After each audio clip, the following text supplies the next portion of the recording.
Hey, how long was that field goal at the end? Somewhere in the low 50s. I know it was a bonsai hurry-up situation, Yeah. so probably like 53 or 54. Is that going to be the official number, 54?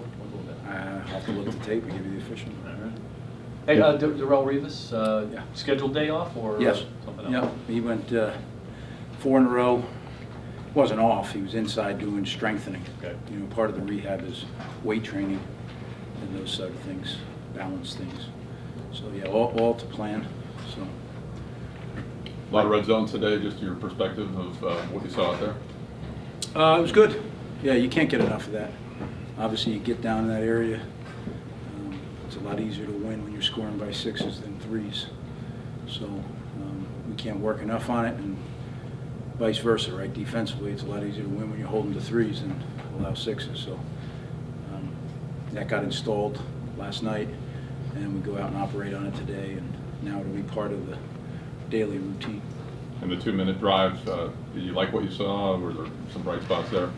Yeah, you know, again, when you're the head coach, one's victory is another's defeat, right? So, but it was a good back and forth, good completion there on the 4th down play, and then certainly a good completion to Mike there to put us in field goal range. Not a good penalty to move us almost out of having an opportunity to get in field goal range. Did you know what Dimke's range was? He said he doesn't even know it. Not yet. Not yet. Yeah, that's what we're figuring out. Was Mike nicked up on that last play there? He came off a little stiff-legged. I hope not. No one said anything to me. Okay. You know. Can you talk about Owusu? Seemed like he got a lot of work with the ones today. Well, he's getting better. You know, we'll see. We haven't played a game, but certainly a much better player than he was last year. And I think at the end of the year, when we got him in that Atlanta game, it's a good thing to end the season on, him getting some real game action. You know, sometimes you think you're ready, and then when you get in there, ooh, it's a different world. So that gives you that motivation, that extra motivation, and he's improved. Greg, Jonathan Banks, he has made some plays out here, but he pointed out that he thought it was just the fact that he has grasped to some extent the defense pretty well, and that's allowed him to go out and play with some swagger and in a comfortable way. Can you speak to that at all, his aptitude and just how that's enabled him to maybe be a little more of a playmaker? Well, he does have a good football aptitude, so that helps him. And then throw on top of it, corner's probably the easiest position to break in as a rookie. Mm-hmm. So those two things, now I say easiest, let me backtrack on that. Assignment-wise, the easiest, right? Physically, it's by far the hardest job, I think, maybe next to quarterback on the field. Okay. Right? You're covering the best athletes in the world. They know where they're going and you don't. So that's a tall order. But assignment-wise, that's the easiest on the defense. So, and no doubt, you know, we've talked so many times, when you're not certain on what you're doing, it takes a great player to make them good, it takes a good one, makes them average. You know, you just chop it down. The thinking process slows down the physical. And so the more you feel comfortable with it, and you feel you know it, the faster you're going to be able to play.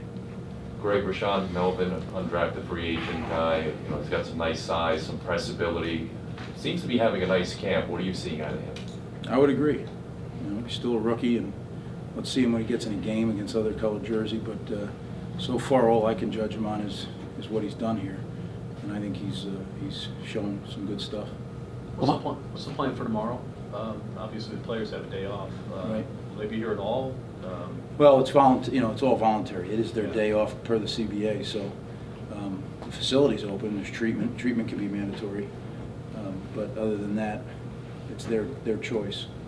And I don't, you know, if they're healthy and they don't feel, it's not the worst thing for them to get away from here for a little bit. Coaches, it's a little different. We work. What's your feelings about Cody Grimm at this point? Greg, what's he showing out here, health-wise? Well, Cody's healthy, and he's in the best shape of his career right now, so that helps. And he needs to be, because it's intense competition at the safety spot.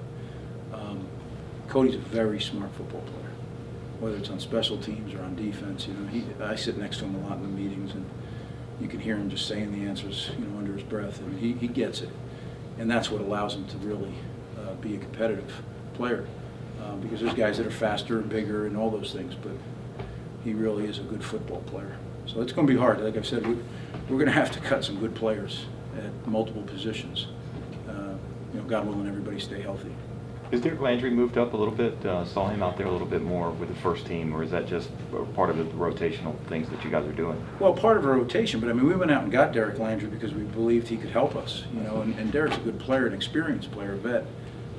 He just had the health issues in the spring. As he now knocks the rust off, he's done some good things. And so again, that competition, you know, Gibby will be back Wednesday, I think, and Spence is playing well. You know, there's a lot of good fighting going on there. Alontae David handled quite a lot of responsibility last year as a rookie and a lot of production. What's the next step for him, or would you be happy with the season he had just last year? Who was that? Levante David? Yeah. Well, no, we always want to improve, right? Levante had a tremendous season, you're correct. And, you know, I think the world of the guy, not only as a player, but as a man. So, you know, I just trust that through his work ethic and his preparation, he's going to get better. He's stronger, he's faster, which is hard to be, right? And works his tail off. A great work ethic.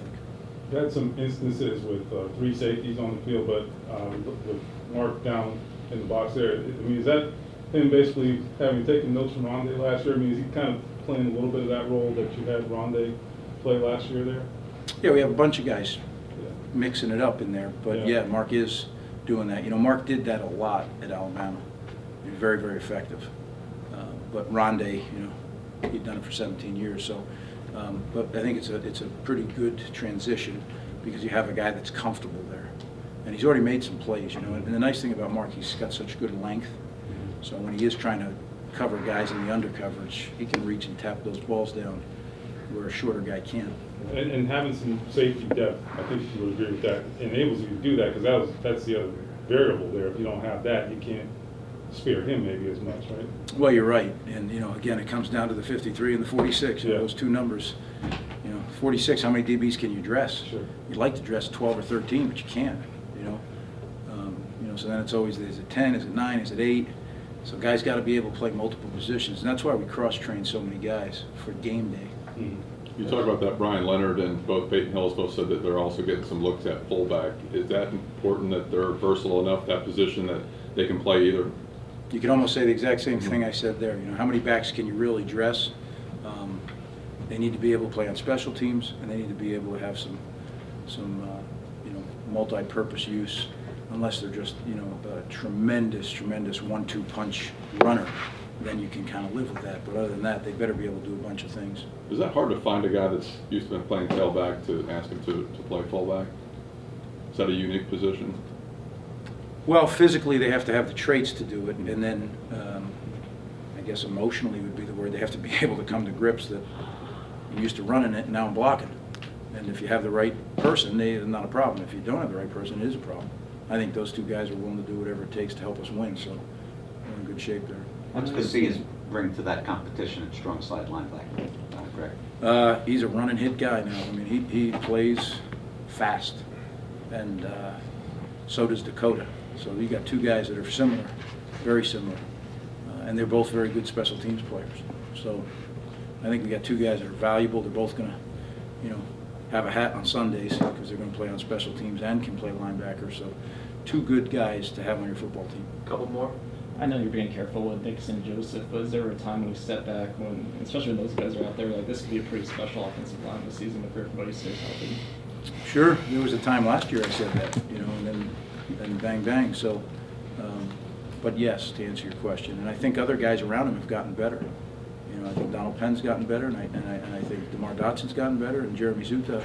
So I think they're all improving as well as getting these two guys back.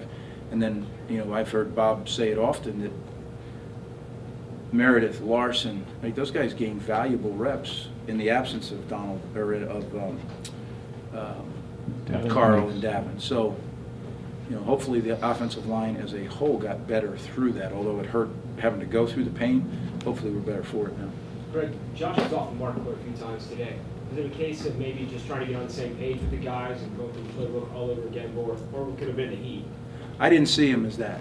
I saw him throw, you know, there's a couple balls the guy was covered, and he threw it at their knees on purpose, so he didn't take the sack. You know, you train them to do that. I thought he actually threw the ball pretty well today. Now, I don't know, maybe he didn't think so, but, you know, as I looked at it, that one, okay, that's fine.